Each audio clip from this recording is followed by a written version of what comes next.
जी अस्सलाम वालेकुम dear student, my self Mohammad Faisal.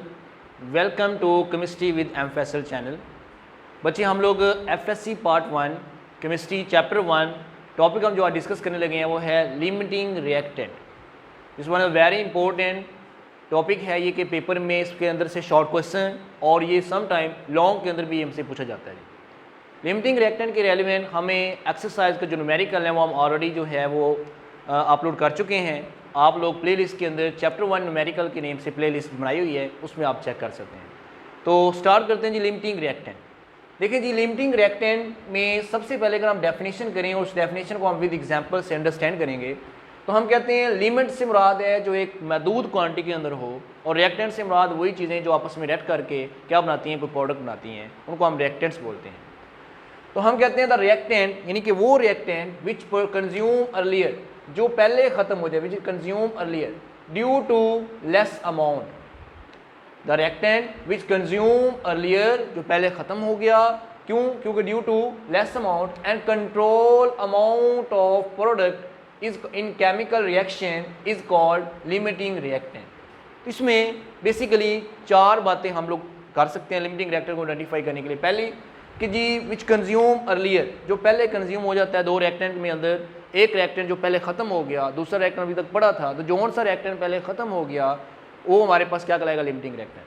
क्यों ख़त्म हुआ जी? Due to less amount and control amount of product. जैसे ही वो रिएक्टेंट ख़त्म हुआ है, आगे हमारे पास प्रोडक्ट भी जो है वो बनना क्या हो गई है, रुक गई है। इसका मतलब है जो कि प्रोडक्ट को कंट्रोल कर रहा था वो हमारा लिमिटिंग रिएक्टेंट ही था।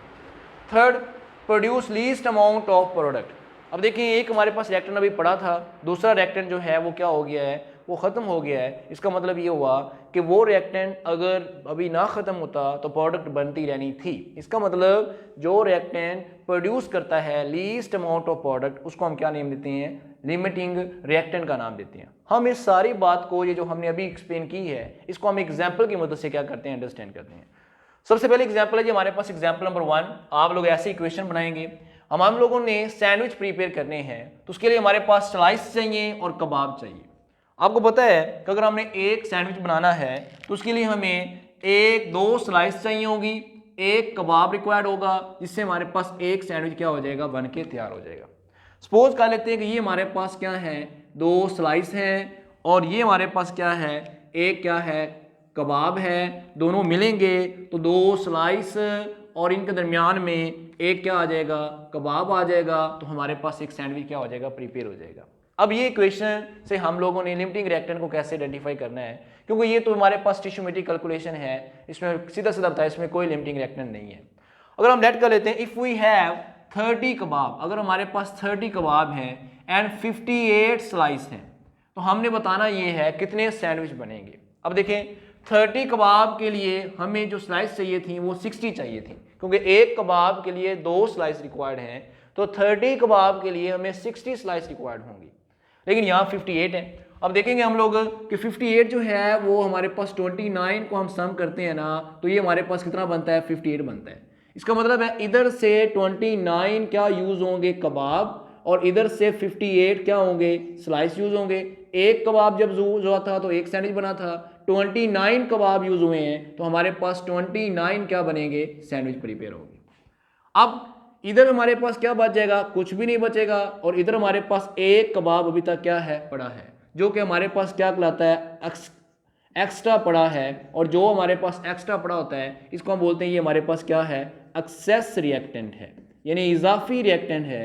और जो चीज़ ख़त्म हो गई है, कुछ भी नहीं बचा हुआ, वो हमारे पास क्या है, वो हमारे पास लिमिटिंग रिएक्टेंट है। वो हमारे पास क्या है जी, लिमिटिंग रिएक्टेंट है, लिमिटिंग रिएक्टेंट है। तो हम अगर इस एग्जाम्पल को अपनी डेफिनेशन के साथ रिलेट करते हैं, हम कहते हैं the reactant which consume earlier. देखें, जो रिएक्टेंट पहले कंज्यूम होगा, अभी तक ये तो पड़ा था, the reactant which consume earlier, क्यों, ड्यू टू लेस अमाउंट, मतलब 30 के लिए 60 चाहिए थे और यहाँ कितने थे, 58 थे। तो the reactant which consume earlier due to less amount and control amount of product. जैसे ही ये ख़त्म हुआ है, आगे प्रोडक्ट बनना भी क्या हो गई है, ख़त्म हो गई है। हालांकि हमारे पास कबाब अभी तक भी क्या हैं, पड़े हैं। इट मीन जो रिएक्टेंट कंट्रोल कर रहा है अमाउंट ऑफ प्रोडक्ट को, उसको हम क्या नेम देते हैं, लिमिटिंग रिएक्टेंट का। तो वही बात आ गई, consume earlier control amount of product and produce least amount of product. 30 कबाब थे, 30 सैंडविच बनते, लेकिन इसकी वजह से कितने बने हैं? 29 बने हैं।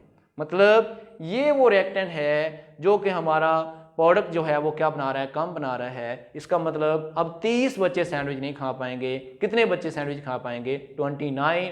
एक बेचारा सैंडविच नहीं खा पाएगा। अगर वो खा सकता है तो वो एक कबाब जो है जो बच गया वो अकेला कबाब खा सकता है। तो आप इस बात को राइट कैसे कर सकते हैं? आप पहले ये क्वेश्चन लिखें, ये आप करना चाह रहे हैं तो काम कर लें। अदरवाइज आप लिखेंगे if we have 30 kebab and 58 slice, then we manufacture only 29 sandwich. In this example, one kebab is extra. One kebab क्या है? Extra है, which is called excess reactant, जो कि हम excess reactant कहते हैं। और जो स्लाइस हमारी हैं ये हमारी क्या है? लिमिटिंग रिएक्टेंट हैं। इस तरह से आपकी ये एग्जाम्पल 1 क्या हो जाएगी? कंप्लीट हो जाएगी। इसी तरह हम एग्जाम्पल 2 पे चलते हैं। अब एग्जाम्पल नंबर 2, एग्जाम्पल नंबर 2 में अगर आप देखें तो हमारे पास एक इक्वेशन दी हुई है जिसमें हाइड्रोजन रिएक्ट कर रहा है ऑक्सीजन के साथ और क्या बना रहा है जी? वाटर बना रहा है। इसका मतलब क्या हुआ? इसका मतलब ये हुआ कि हमारे पास ये इक्वेशन में बैलेंस इक्वेशन ये बता रही है कि जब 2 मोल हाइड्रोजन 1 मोल ऑक्सीजन के साथ रिएक्ट करते हैं, 1 मोल ऑक्सीजन के साथ बनते हैं, तो ये हमारे पास 2 मोल क्या बनाते हैं? वाटर के बनाते हैं। अगर हम लोग ये कहें if we have 2 mole of hydrogen and 2 mole of oxygen, then हमारे पास कितने मोल वाटर बनेगा? थोड़ा सा सोचें आप जरा, यहाँ वीडियो को जरा एक दफा पॉज कर दें और सोचें जरा कितना हमारे पास मोल वाटर बनेगा। अब कुछ बच्चे सोच रहे होंगे 1 मोल, कुछ बच्चे सोच रहे होंगे 2 मोल, और कुछ ऐसे शहजादे भी होंगे जो ये कह रहे होंगे 2 + 2 4 मोल। वो एक ऐसे इन्वेंटर हैं, एक ऐसे डिस्कवर हैं, एक ऐसे साइंटिस्ट हैं जिनको मेरी तरफ से सलाम। अब देखें, आप सिंपली यहाँ पर इसको देखें कि हम कह रहे हैं कि 2 मोल हाइड्रोजन, इक्वेशन बता रही है 2 मोल हाइड्रोजन 1 मोल ऑक्सीजन सेलेक्ट करके 2 मोल बनाते हैं। मतलब 2 मोल हाइड्रोजन के होंगे और 1 मोल ऑक्सीजन का होगा और क्या बनाएंगे? 2 मोल वाटर बनेंगे। अब यहाँ पर 2 मोल हाइड्रोजन है और 2 मोल ही क्या ऑक्सीजन है। इधर अगर चाहे 10 मोल भी हों, तो अगर 2 मोल हाइड्रोजन ने 1 मोल ऑक्सीजन से रिएक्ट करना है, चाहे जो मर्जी हो जाए, तो हम कहेंगे कि इधर से 2 मोल हमारे पास क्या यूज होंगे? हाइड्रोजन के, और इधर से क्या होगा? 1 मोल होगा यूज किसका? ऑक्सीजन का। और कितने मोल बनेंगे? 2 मोल हमारे पास क्या बन जाएंगे? वाटर के बन जाएंगे। इस एग्जाम्पल में इधर हमारे पास कुछ भी नहीं बचेगा और इधर हमारे पास 1 मोल क्या बच जाएगा? ऑक्सीजन बच जाएगा।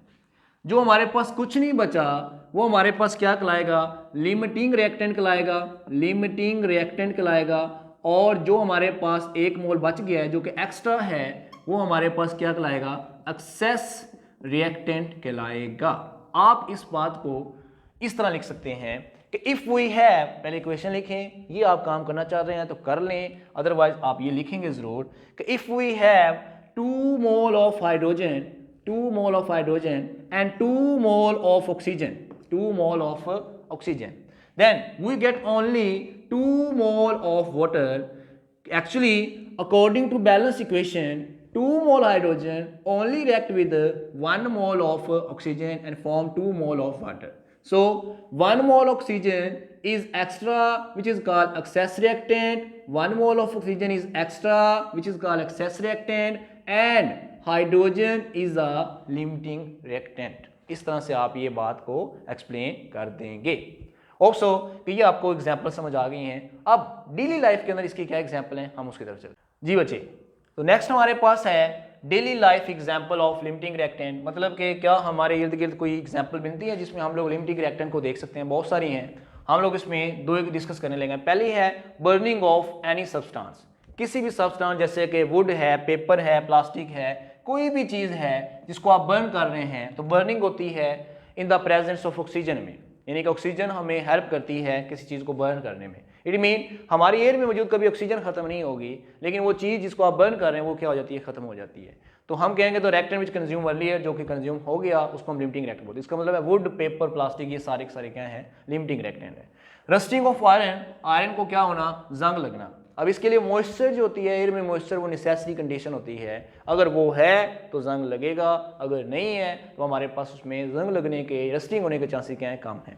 अब इसका मतलब हवा में जो मॉइस्चर है वो तो हमारे पास खत्म होगी नहीं। इसका मतलब इसमें आयरन क्या होगा? वो लिमिटिंग रिएक्टेंट होगा।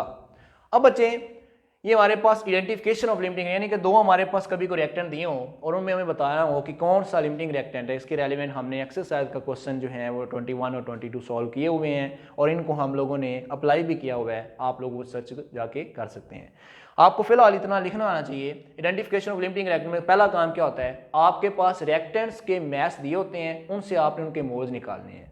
तो आप लोगों का पहला काम यही है कि calculate the number of moles of reactant from given maths. आपको मैथ्स दिया होगा, उससे आपने क्या करने हैं, उनके मोल्स निकालने हैं। फार्मूला आपको आता होगा, फार्मूला होता है मैथ्स ओवर मोलर मैथ्स।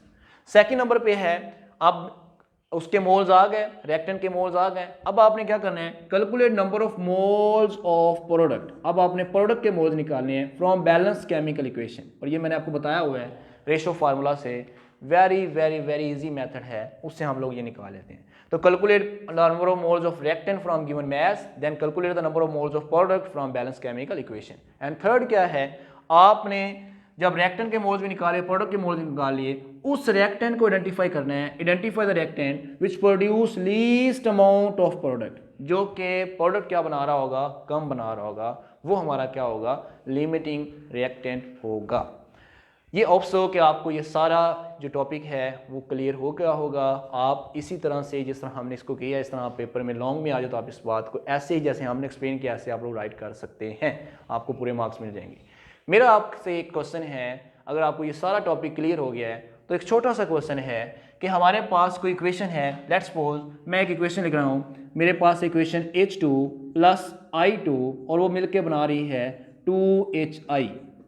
मेरा आपसे सिंपल सा क्वेश्चन ये है कि पहले तो आपने ये बताना है कि हम लोग ये रिवर्सिबल हमारे पास रिएक्शन है। रिवर्सिबल रिएक्शन इसलिए है क्योंकि हम इसको डबल एडिड एरो से शो करवा रहे हैं, रिएक्टेंट्स प्रोडक्ट में जा रहे हैं, प्रोडक्ट किस में आ रहे हैं, रिएक्टेंट में जा रहे हैं।